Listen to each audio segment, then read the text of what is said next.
بیت المقدس کیا ہے، مسجد اقصی کیا ہے، ورنہ تو یہ قوم بھول جائے گی۔ یہ دھیرے دھیرے ان کے ذہنوں سے ساری چیزیں ختم ہو جاتی ہیں۔ یہاں ہمارے ملک میں رہتے ہوئے اب نئے بچوں سے پوچھیں تو بابری مسجد انہیں نہیں معلوم۔ پرانے لوگ جانتے ہیں جن کے سامنے حادثے ہوئے ہیں، لیکن جو نئے لوگ دنیا میں آتے ہیں یا جوان ہوتے رہتے ہیں تو ان تمام چیزوں سے وہ واقف نہیں ہو پاتے۔ تو یہ علماء کی ذمہ داری ہے اور بڑوں کی یہ ذمہ داری ہے کہ یہ معلومات منتقل کرتے رہیں اپنی جنریشن میں۔ آج یوم القدس کے طور پر دنیا بھر میں اس لیے منایا جا رہا ہے کہ بیت المقدس مسجد اقصی کی حفاظت کا ایک عظیم منصب اور ایک عظیم مفہوم بچوں کے ذہن میں منتقل کیا جائے۔ کیا خبر کہ یہ جو نونہال ہیں، چھوٹے بچے ہیں، ہمارے ہاں آس پاس رہتے ہیں، کیا پتہ ان میں سے کون صلاح الدین بن کر کھڑا ہونے والا ہے۔ صلاح الدین کوئی آسمان سے آنے والے اور زمین سے نکلنے والے مجاہد کا نام نہیں تھا، وہ بھی اسی طرح سے پرورش پانے والے کسی محلے بستی میں رہتے تھے۔ اور صلاح الدین ایوبی نے ان حالات کا سامنا کیا تھا جب عیسائیوں نے بیت المقدس پر زبردستی قبضہ جمایا ہوا تھا، جبکہ حضرت عمر فاروق رضی اللہ تعالیٰ عنہ کے زمانے سے لے کر تقریباً 400 سال تک بیت المقدس پر اذانیں ہوتی رہیں، نمازیں ہوتی رہیں، اور صرف ان عیسائیوں کو وہاں آنے کی عام اجازت دی گئی تھی فاطمی دور میں۔ ویسے اگر میں تاریخ بتاؤں تو بیت المقدس روئے زمین پر یہ تیسرا اہم مرکز ہے مسلمانوں کا۔ حرم کعبہ اور مسجد نبوی کے بعد تیسرا حرم مسجد اقصی ہے، بیت المقدس ہے۔ اور ویسے اس کے انعقاد اور زمین پر اس کے پائے جانے کی تاریخ تو بہت پرانی ہے۔ فرمایا گیا اللہ تعالیٰ نے روئے زمین پر سب سے پہلے خانہ کعبہ کو بنوایا، وہ فرشتوں نے اس کی تعمیر کی۔ تو مکہ مکرمہ میں خانہ کعبہ بنانے کے صرف 40 سال کے بعد یہ فلسطین میں بیت المقدس کو فرشتوں نے تعمیر کیا۔ سب سے پہلے وہ جگہ فرشتوں نے اس کو مقدس بنائی۔ تو اس زمانے سے آدم علیہ الصلوۃ والتسلیم کے زمانے سے یہ بیت المقدس کا علاقہ مقدس ہی رہا، اور اس کو ارض المقدس کہا جاتا ہے آج بھی عربی میں۔ پھر انبیاء اکرام علیہ السلام آتے رہے، اور اکثر انبیاء اکرام علیہ السلام کی عبادت گاہ رہی۔ بنی اسرائیل کے تقریباً انبیاء اکرام بیت المقدس کو ہی اپنا مسکن بنائے ہوئے تھے، اپنا وطن بنائے ہوئے تھے۔ کتنے انبیاء اکرام کا ذکر کروں، تقریباً 30,000 انبیاء اکرام آج بیت المقدس کے ارد گرد دفن ہیں۔ 30,000 انبیاء اکرام علیہ السلام۔ اور اولو العزم پیغمبروں میں حضرت سیدنا ابراہیم علیہ السلام وہیں پر ہیں، آپ کے بیٹے حضرت اسحاق علیہ السلام وہیں ہیں، ان کے بیٹے حضرت یعقوب علیہ السلام وہیں ہیں، پھر موسیٰ علیہ السلام وہیں ہیں، اور اس کے علاوہ زکریہ علیہ السلام، داؤد علیہ السلام، سلیمان علیہ السلام، جلیل القدر انبیاء کرام سب بیت المقدس میں ہیں۔ تو یہ بیت المقدس اس لیے بھی اہمیت کا حامل ہے کہ مسلمانوں سے پہلے یعنی انبیاء کرام علیہ السلام کے دور میں یہ مرکز رہا، قبلہ رہا اکثر امتوں کا۔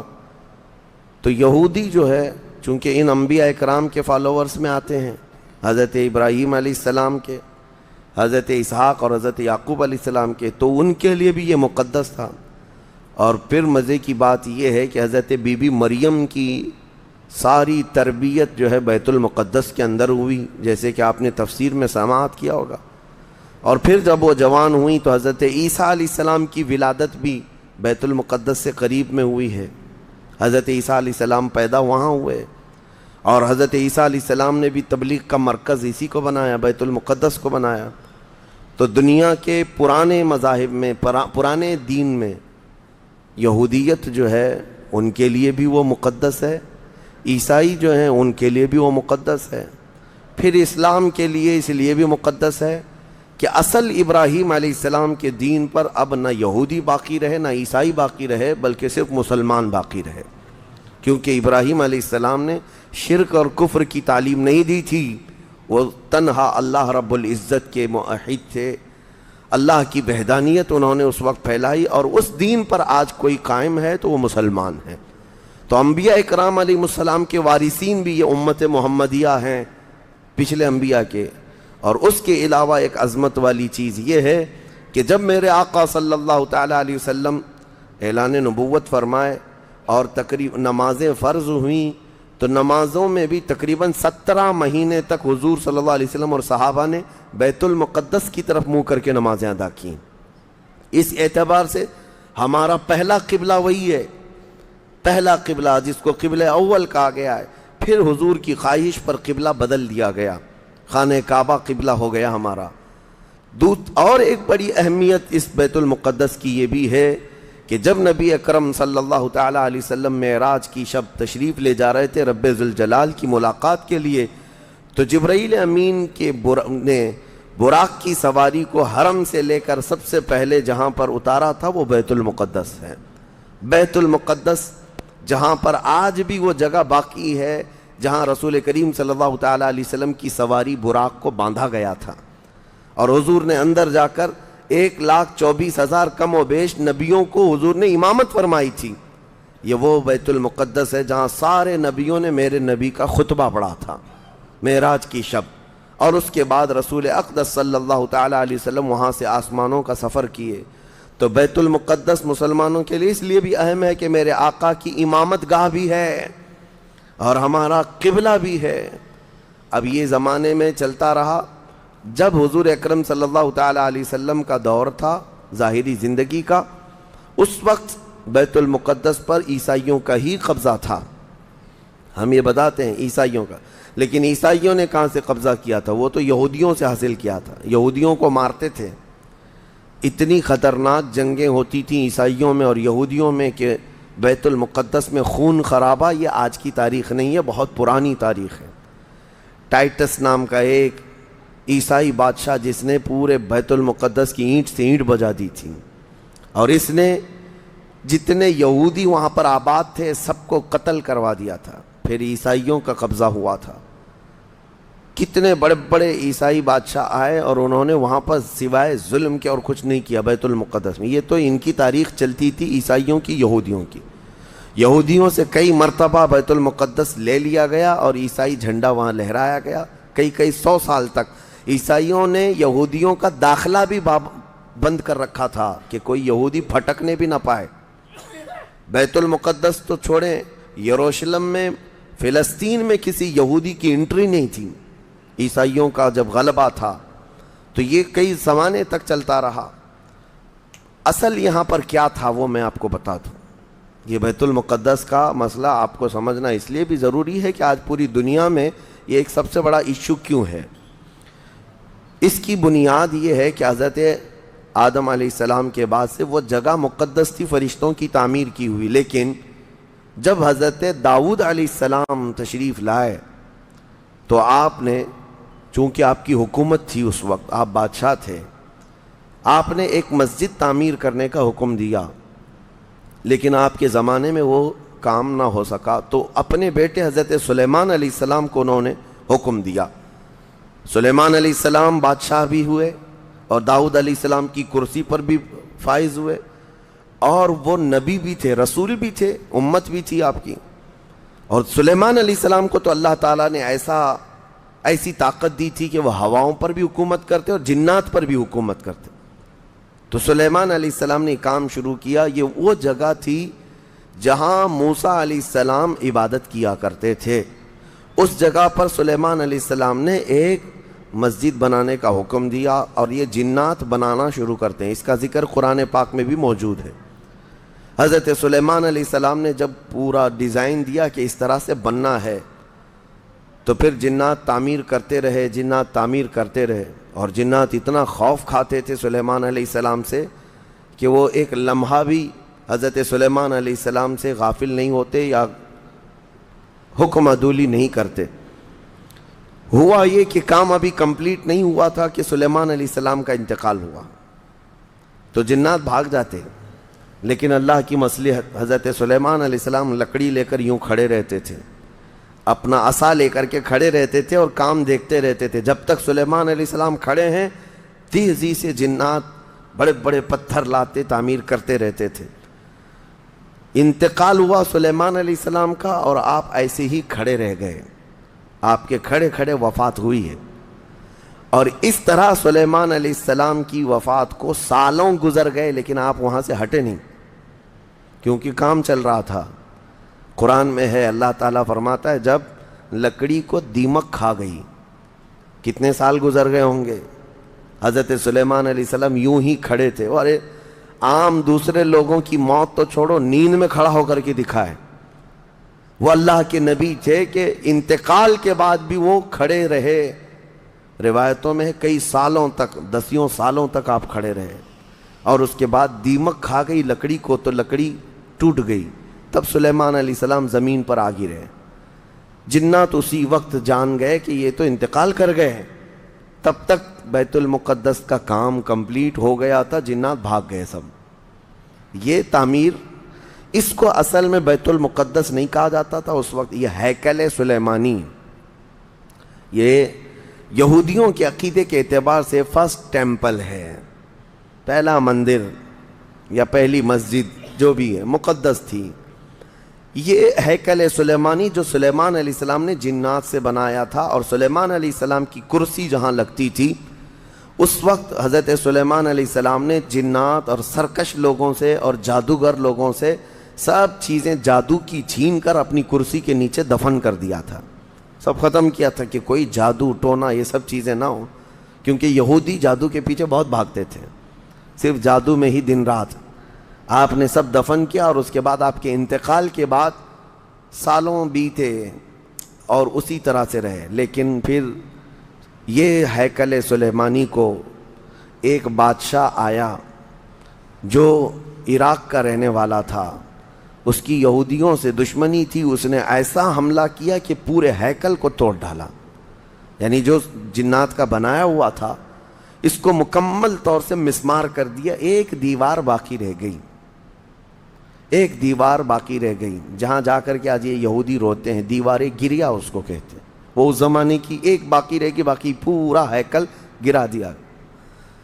زمانہ بیت گیا، یہودی اس بات پر روتے رہے کہ ان کو مارا گیا، قتل کیا گیا، پھر عیسائیوں کا اس پر قبضہ رہا، پھر عیسائیوں سے یہودیوں نے ایک بار پھر حاصل کیا، پھر دوبارہ یہ ٹائٹس کے زمانے میں عیسائیوں نے مار کر کے پورے یہودیوں کو خون خون کر دیا، اور پھر بیت المقدس کچھ نہیں تھا، ایک دیوار تھی، ایک دوسری وہاں پر ایک چھوٹی سی عمارت بنائی گئی، اس عمارت کو یہ سیکنڈ ٹیمپل کہتے ہیں، سیکنڈ ٹیمپل، یہ دوسرا مندر، اور اسی کو عبادت گاہ بنا کر چلتے رہے۔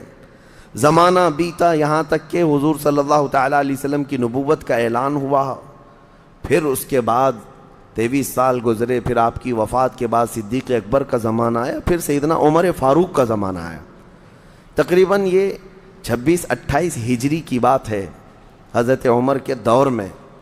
پھر حضرت عمر فاروق کے دور میں جو فتوحات ہو رہی تھی، اسلام پھیلتا جا رہا تھا، تب صحابہ کے ایک لشکر کو حضرت عمر نے فلسطین بھی بھیجا، جس میں حضرت ابو عبیدہ بن جراح بھی تھے۔ تو ان صحابہ نے اس چھوٹے سے لشکر کو لے کر فلسطین کا معرکہ ایسا سر کیا کہ یہ عیسائی سب جان چکے تھے حالات کیا چل رہے ہیں، سیرنڈر ہو گئے اور کہا ہم جو ہے یہ بیت المقدس کی ساری چابیاں آپ کے حوالے کرتے ہیں، لیکن ایک شرط ہے کہ ہم آپ کے ہاتھ میں نہیں دیں گے بلکہ مسلمانوں کے امیر المومنین کے ہاتھ میں دیں گے، وہ آئیں ہمارے پاس۔ تو وہاں جو صحابہ تھے انہوں نے خط لکھ کر بھیجا حضرت عمر کو، حضرت عمر مدینے میں تھے، کہا ٹھیک ہے میں آ رہا ہوں۔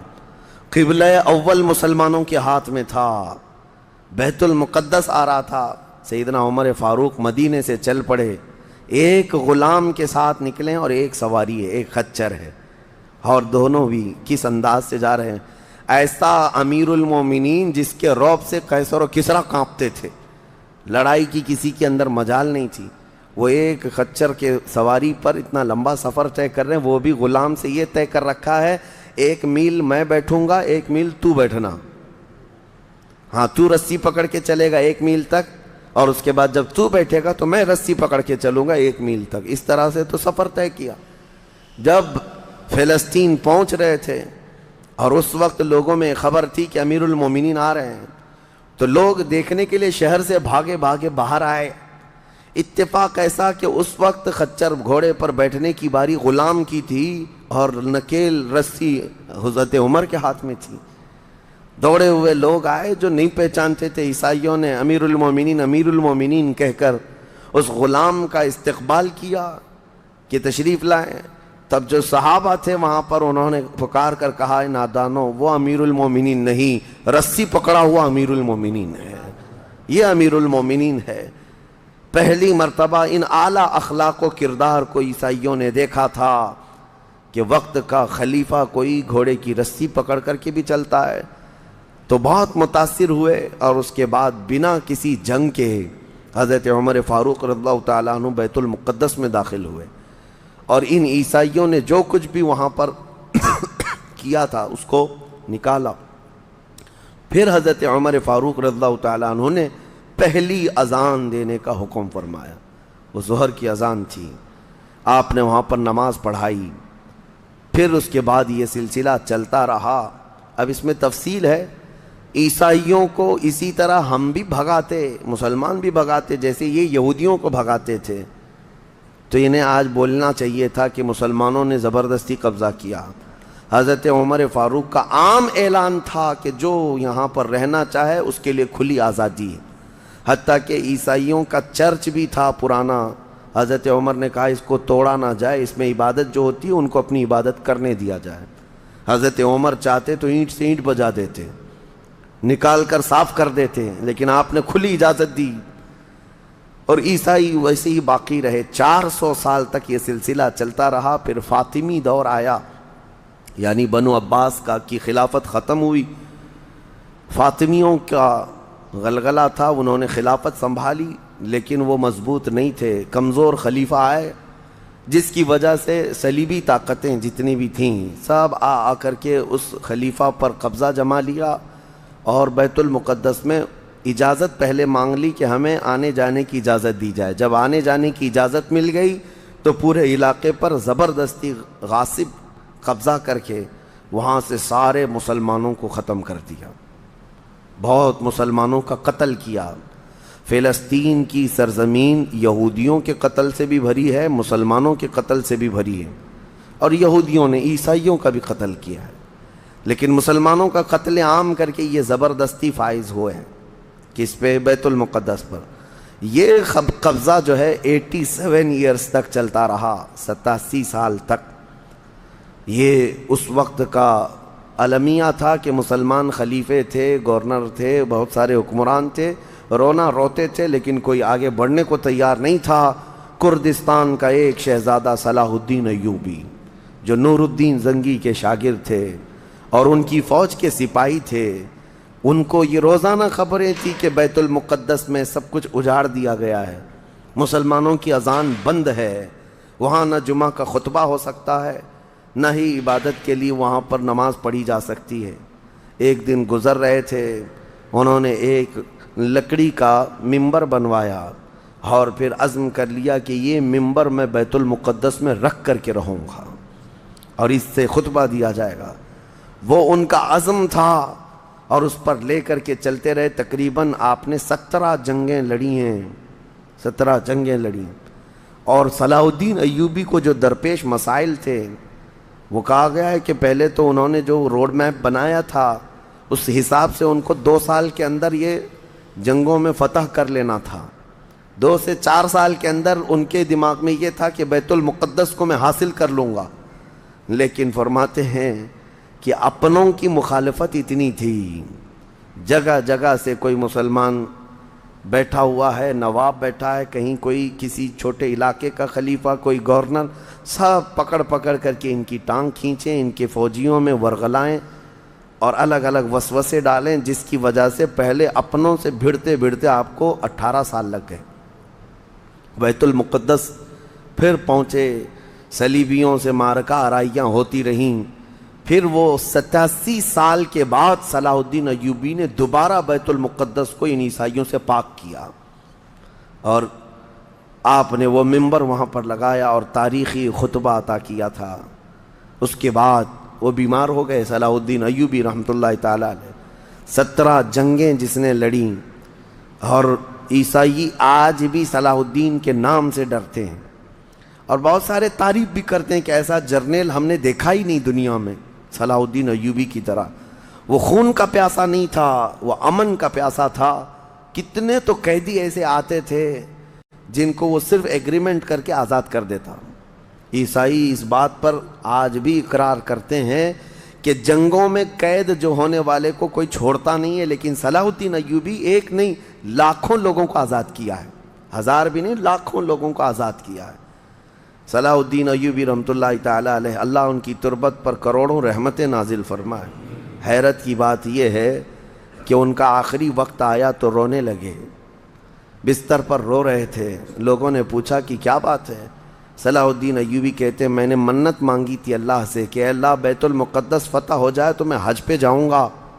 کہا تو پھر کیا ہوا؟ کہا میرے پاس اتنے پیسے نہیں ہیں کہ میں حج کر سکوں. یہ وقت کا وہ عادل حکمران جس کی تاریخ عدل سے بھری ہوئی ہے, لیکن یہ بھی تاریخ ہے کہ مال لوٹ کر کے اگر اپنا محل بنایا ہوتا تو صلاح الدین کے بہت سارے آج محلات ہوتے, لیکن وہ آخر وقت بستر پر اس غم سے رو رہے تھے کہ میرے پاس حج پہ جانے کے لیے پیسے نہیں ہیں. جس کے زیر نگیں کتنے علاقے آتے تھے اس وقت, بہت سارے علاقوں کا وہ خلیفہ. لیکن میرے عزیزو, اسلام کی سچی تاریخ ایسے ہی خلفاء سے ہے, ایسے ہی خلفاء سے نظام ہے. پھر یہ زمانہ چلتا رہا, تقریباً 800 سال گزر گئے. 1921 آیا, 1921. یہ جو گزری ہوئی سینچری ہے ابھی ہماری, یہ فرسٹ ورلڈ وار جب ہوئی, پہلی جنگ عظیم, اس جنگ کے دوران یہودیوں نے زبردستی اجازت مانگی برطانیہ کو ثالث بنا کر کے, کیونکہ جب ترکی کی حکومت ختم ہو گئی جس کو خلافت عثمانیہ کہا جاتا ہے, جب وہ کمزور ہو کر گر گئی کیونکہ ان کا دبدبہ تھا, یہ آخری خلافت ہے جو زمین پر تھی. اگرچہ خلافت کے نام سے جو مشہور رہی, تو حضور صلی اللہ تعالیٰ علیہ وسلم کی وفات کے بعد سے لے کر یہ ترکی کی خلافت عثمانیہ تک اس روئے زمین پر خلیفہ ہر زمانے میں کوئی نہ کوئی رہا. لیکن 1921 سے لے کر 1921 سے لے کر اب کا زمانہ آ گیا 2023, اتنے سال, 100 سال گزر گئے. پوری دنیا میں اب کوئی خلیفہ مسلمانوں کا نہیں رہا. بادشاہ تو بہت سارے ہیں, امیر المومنین اور خلیفہ کے نام سے اس روئے زمین پر اب کوئی نہیں. ان ظالموں نے ہماری خلافت کے نظام کو مار ڈالا, ختم کیا, خلافت کو زمین سے ختم کیا. اب لوگوں کو نیا لگتا ہے کہ خلافت کا مطلب کیا ہے. خلافت ایک نظام ہے, پورا نظام ہے. جب ڈیموکریسی ایک نظام ہے, کمیونزم ایک نظام ہے, تو اسی طرح سے خلافت جو ہے میرے مصطفیٰ کے نظام کا نام ہے. جب یہ ختم ہوا تو پھر 1921 میں یہودی جگہ جگہ سے جو مارے گئے تھے, اس وقت جرمن سے بھگائے جا رہے تھے, جینوسائیڈ کیا گیا تھا یہودیوں کا, جرمن میں مارا جا رہا تھا. تو ان کے اوپر دنیا والوں نے چنتک بیٹھک جس کو کہتے ہیں رحم کرنے کا, کئی مرتبہ بیٹھکیں ہوئی. بڑے بڑے لوگوں نے کہا یہودی پوری دنیا میں مارے جا رہے ہیں اور یہ مظلوم ہیں, ان کو کہیں پناہ دی جائے. پناہ دینے کے لیے جب بات آئی تو فلسطین کا ایک چھوٹا سا علاقہ 4000 یہودیوں کو رہنے کی اجازت دی گئی. 1921 سے 4000 یہودیوں کو رہنے کی اجازت دی گئی. اور پھر جب وہ 4000 یہودی رہے تو بڑھتے بڑھتے دنیا بھر سے لوگ ہجرت کر کے یہودی وہاں جاتے رہے. اور تقریباً 1947 جب ہمارے ہاں آزادی کا مسئلہ چل رہا تھا, تب تک یہودی جو ہے لاکھوں کی تعداد میں وہاں جمع ہو چکے تھے.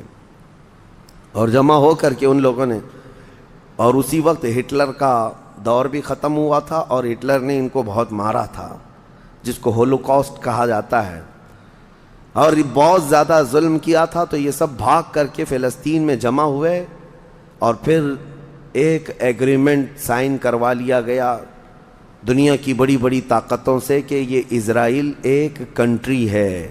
فلسطین کو 2 حصوں میں بانٹ دیا گیا, آدھا عربوں میں آدھا یہودیوں میں. فلسطین کے 2 حصے کر دیے, تو آدھا یہودیوں کو ملا تو ٹھیک ہے, لیکن اس کے غصے میں عربوں میں جنگ شروع ہوئی 1948 کے بعد. پھر جنگوں کا آغاز ہو گیا. جارڈن، سیریا، مصر، ان لوگوں نے اسرائیل کے ساتھ، انہوں نے نئی کنٹری کا نام اسرائیل رکھا تھا، جنگ کیا. جب جنگ کرتے رہے اسرائیل اپنے پیر پھیلاتا رہا اور آگے بڑھتا رہا، کیونکہ اس وقت ان عربوں کے اندر یا جدید ہتھیار نہیں تھے. اسرائیل کو فلی طور پر امریکہ کا سپورٹ تھا، یو کے کا سپورٹ تھا، یورپ کا سپورٹ تھا. ان تینوں ملکوں کے ساتھ بڑی خوفناک جنگوں میں ان کو پیچھے ڈھکیل دیا گیا، بلکہ جو صحرائے سینا تھا مصر کا وہ بھی اسرائیل نے قبضہ کر لیا. طور سینا جس کو کہتے ہیں، کوہ طور، وہ بھی ان کے لیے مقدس تھا، وہ بھی حاصل کر لیا. پھر اس کے بعد دوسری جنگ بھی ہوئی تھی مصر کی، تب مصر نے وہ علاقہ واپس لیا اور اسرائیل کو سمیٹنے کی کوشش کرتے رہے. 3 بڑی جنگوں میں ہوا یہ کہ جب جنگ ہوتی رہی اسرائیل پھیلتا رہا. پھر 1978 کے قریب یا 75 کے آس پاس اسرائیل نے پورے طور پر فلسطین کا کنٹرول اپنے ہاتھ میں لے لیا، جس میں بیت المقدس بھی چلا گیا. یہ ہے تاریخ میں آدم علیہ السلام کے زمانے سے لے کر یہاں تک کی بتا رہا ہوں، مختصر جھلکیاں. اس کے بعد سے یہودیوں نے بیت المقدس کا کنٹرول اپنے ہاتھ میں لیا، حالانکہ UN کا یہ فیصلہ ہے کہ پورے اسرائیل کو یہ خاص طور پر تنبیہ کی گئی ہے کہ صرف مسجد اقصیٰ جو بیت المقدس ہے، اس کا کنٹرول اور اس کا مینجمنٹ، اس کے انتظامات یہودیوں کے ہاتھ میں بھی نہیں رہیں گے اور وہاں کے فلسطینی مسلمانوں کے ہاتھ میں بھی نہیں رہیں گے. یہ جارڈن کی حکومت کو دیا گیا ہے. جارڈن کی حکومت، جس کو کسٹوڈین آف یہ کہا جاتا ہے بیت المقدس، وہ اس کے انتظام دیکھتی ہے، لیکن برائے نام ہے. یہودیوں نے دھجیاں اڑا رکھی ہیں پورے دنیا بھر کے قوانین کی. جہاں ان کو پابندی تھی کہ یہاں نئے گھر نہیں بنائیں گے، ابھی 3-4 سال پہلے انہوں نے پورے مسلمانوں کے محلے کو ختم کر کے 200 گھر بنائے، یہودیوں کو آباد کیا. برسوں سے یہاں جو مسلمان تھے، ابھی آپ جا کر کے کبھی دیکھیں یروشلم، بیت الحم، جو بیت المقدس کے آس پاس کے علاقے، رام اللہ، 40 سال 45 سال ہو گئے دکانوں کو تالے لگے ہوئے ہیں، جالے لگے ہوئے ہیں، لیکن کھولنے کی اجازت نہیں ہے. اتنے پرانے وقت سے دکانیں بند ہیں. کہا کہ نہیں، یہودیوں کی طرف سے کوئی یہاں پر کھولنے کی اجازت نہیں ہے، مسلمانوں کے نام پر. اور اللہ کا فضل تو دیکھیں، وہ مسلمان کیسے جگرے والے لوگ ہیں. میں نے اپنی آنکھوں سے دیکھا ہے. ہر جگہ کی طبیعت کے اعتبار سے اللہ تعالیٰ مخلوق پیدا کیا ہے. ان ظالم غاصب اسرائیلیوں کو ہم نے دیکھا، یہ بندوق تانے بیت المقدس کے ہر دروازے پر کھڑے رہتے ہیں، اور مسلمانوں کا فلسطینی 8 سال کا بچہ آتا ہے، اس کی نال یوں پھینک کر کے مسجد میں اندر جاتا ہے، نماز پڑھتا ہے، پھر نکلتا ہے، اور وہ فوجی دیکھتا رہ جاتا ہے، کچھ نہیں کرتا. بسا اوقات گولیوں سے برساتے ہیں. روزانہ کا معمول یہ ہے. رات کو گولیوں کی بارش ہوئی، سمیٹ کر کے ختم کیا گیا، زخمی ہاسپٹل میں گئے. دوسرے دن دیکھا عصر کے بعد بیت المقدس کے باہر صحن جو ہے وہاں پر پھر عورتیں، بچے، سب جو روزانہ عصر سے لے کر مغرب تک اپنی روٹیاں، اپنے کھانے لے کر کے آتی ہیں، بیٹھتی ہیں. ایسا لگتا ہے یہاں کچھ ہوا ہی نہیں. مائیں بچوں کو بچپن سے یہ چیز ڈال دیتی ہیں کہ بیٹا اگر تو ابھی گھر سے گیا نماز کے لیے تو ہمیں یہ یقین نہیں ہوتا کہ تیرا جسم آئے گا کہ تیری لاش آئے گی. ہر ماں کا یہ وہاں پر جذبہ ہے، اور یہ حدیث پاک میں موجود ہے. میرے آقا صلی اللہ علیہ وسلم نے فرمایا، لا تزال طائفۃ من امتی، میری امت میں سے ایک جماعت ایسی رہے گی جو قیامت تک حق کے لیے لڑتی رہے گی، اور اللہ ان کا ناصر و مددگار ہوگا. بیت المقدس کی یہ تاریخ، آج بیت المقدس کو انہوں نے خون میں نہلا رکھا ہے. یہودیوں کا زبردستی اس پر قبضہ ہے. اب یہ چاہتے کیا ہیں، یہ بھی میں آپ کو بتا دوں. یہ چاہتے ہیں کہ یہ مسجد اقصیٰ جو تعمیر ہوئی، یہ حضرت عمر کے حکم سے ہوئی. پھر اموی خلفہ جب آئے، خلیفہ ولید بن عبد الملک، اس نے پوری مسجد بنوائی. اور یہ جو پیلا گنبد آپ دیکھتے ہیں، قبۃ الصخرہ، جو مسجد اقصیٰ سے جس کو مشہور کیا گیا ہے، یہ قبۃ الصخرہ ہے، ڈوم آف راک جس کو کہتے ہیں. یہ اصل اس سے لگی ہوئی ہے بیت المقدس کی مسجد پرانی، اس کو شو نہیں کرتے. اس کو یہ گرا کر کے اس کو پورا زمین بوس کر کے تھرڈ ٹیمپل بنانے کا پلان ہے۔ ان کو یہ چاہیے کہ حضرت داؤد علیہ السلام کے زمانے میں جو کام شروع ہوا تھا، سلیمان علیہ السلام نے جو مندر بنایا تھا، جو ٹیمپل بنایا تھا، ہم اس کو اسی جگہ تعمیر کریں گے۔ تو بیت المقدس، مسجد اقصیٰ کی دیوار سے دیوار انہیں گرانا ہے۔ اس کے لیے یہ کیا کیا سازشیں کرتے رہے، کھدائی کرتے رہے کہ یہاں پرانا خزانہ ہے، فلاں چیزیں ہیں، ثبوت نکالنا ہے۔ کتنا دیواروں کو ہلانے کے لیے آرٹیفیشیل زلزلے لائے گئے، مصنوعی طور پر یہ زمین ارتھ کویک لائے گئے کہ مسجد اقصیٰ گر جائے، لیکن اللہ کی مرضی جب تک چاہے۔ اب اگر حالات ایسی ہیں تو یہ مسجد اقصیٰ کو گرا کر کے وہاں پر ایک تھرڈ ٹیمپل بنائیں گے، جس کا پورا آرکیٹیکٹ ڈیزائن بھی انہوں نے ظاہر کر دیا ہے، نشر کر دیا ہے، کوئن بھی ایک جاری کر دیا ہے جس کو لے کر کے ان کے تھرڈ ٹیمپل کے اندر جائے گا، آئے گا۔ یہ 2017 کی بات میں بتا رہا ہوں، پوری تیاریاں کر لی گئی ہیں۔ اب دیکھا گیا ہے کہ مسلمان ہر جگہ سے سوئے ہوئے ہیں، اب کوئی بھی اٹھتا نہیں ہے۔ عربوں کے منہ میں تو انہوں نے اپنی زبان رکھ دی ہے، عرب اب بولنے کے قابل نہیں رہ گئے۔ اور بغل کے جو دیش لڑے تھے پہلے، مصر، سیریا، جارڈن، آج ان کی حالت کیا ہے؟ وہ خود خانہ جنگی میں مبتلا ہیں، آپس کی لڑائیوں میں مصروف ہیں۔ اسرائیل کی غنڈہ گردی اور دادا گیری اس حد تک بڑھ گئی ہے کہ اسے آس پاس کسی کا خوف نہیں۔ ہاں اگر کچھ بولتا ہے تو کبھی ترکی بولتا ہے، ہاں اس کو اپنے اس ملک کے لیے سب سے بڑا خطرہ محسوس ہوتا ہے تو ایران ہے۔ ایران کو اس نے سعودی سے ایسا لڑا کر کے رکھا ہے کہ وہ آپس میں جنگیں کرتے رہیں۔ اسی لیے ابھی ایران اور سعودی کا پیس معاہدہ ہوا، ایگریمنٹ ہوا، تو سب سے پہلے نیند حرام ہو رہی ہے اسرائیل کی کہ یہ اگر دوست ہو گئے تو میرا کیا ہوگا، میری حفاظت کیا ہوگی۔ اسرائیل حماس کو مدد کرتا ہے، جو غزہ میں ایک علاقہ باقی رہ گیا مسلمانوں کا جو فلسطین کے اندر ہے، جو آج تک لڑ رہے ہیں، آج تک راکٹ داغتے ہیں، اسرائیل کے ساتھ لڑتے ہیں۔ 20,000 کی تعداد ہے وہ بیچاروں کی، 20,000 کی تعداد ہے۔ اب یہ تاریخ اس طرح سے بتائی جاتی ہے، نیوز اس طرح کی ہے، اسے حماس کو اسرائیل مدد کرتا ہے، فلاں مدد کرتا ہے، جو بھی مدد کرتا ہو ہمیں اس سے وہ نہیں، لیکن ایک حق جماعت قیامت تک حق پر قائم رہے گی اور بیت المقدس کے لیے لڑتی رہے گی۔ پھر وہ دن آئے گا جب میرے آقا صلی اللہ تعالیٰ علیہ وسلم کی حدیث پاک ہے، خراسان سے ایک جماعت نکلے گی، خراسان سے ایک جماعت نکلے گی۔ خراسان پہلے کے دور میں رشیا کا کچھ حصہ، افغانستان کا کچھ حصہ، ایران کا کچھ حصہ، ایک پورا بڑا نقشہ ہے، اس کو پرانا خراسان آپ دیکھیں گے۔ خراسان سے ایک جماعت نکلے گی، ان کے ہاتھ میں کالے جھنڈے ہوں گے۔ میرے آقا نے فرمایا وہ اتنی تیزی سے نکلیں گے کہ دنیا کی بڑی سی بڑی طاقت ان کا راستہ نہیں روک سکے گی، اور وہ سیدھے جھنڈے لے جا کر کے بیت المقدس میں نصب کریں گے، اور پھر اسلام کا پرچم وہاں سے بلند کیا جائے گا۔ یہ قیامت کے قریب ہونا ہے۔ اب میں اس بات پر اپنی گفتگو ختم کرتا ہوں۔ دعائیں تو ہیں کہ اللہ تعالیٰ بیت المقدس کو آزاد کرے، لیکن یہودی جتنے دن ناچتے رہیں گے، دندناتے رہیں گے، ایک دن آنا ہے دنیا اوپر سے نیچے ہو جائے، نیچے سے اوپر ہو جائے، مگر میرے مصطفیٰ کا فرمان ہو کر رہے گا انشاءاللہ، اور غلبہ اسلام آ کر رہے گا۔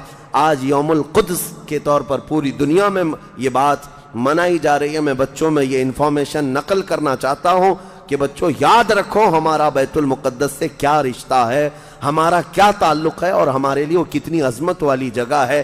اس لیے کہ آپ ہندوستان میں ہیں، دور دراز ہیں، کہیں پر بھی ہیں، لیکن روحانی رشتہ تمہارا جب مدینے سے جڑا ہے تو مدینے کے آقا کے فرمان سے بھی جڑا ہوا ہے۔ اللہ کریم ہم سب کو بیت المقدس کے محافظین میں شامل فرمائے۔ وآخر دعوانا ان الحمد للہ رب العالمین۔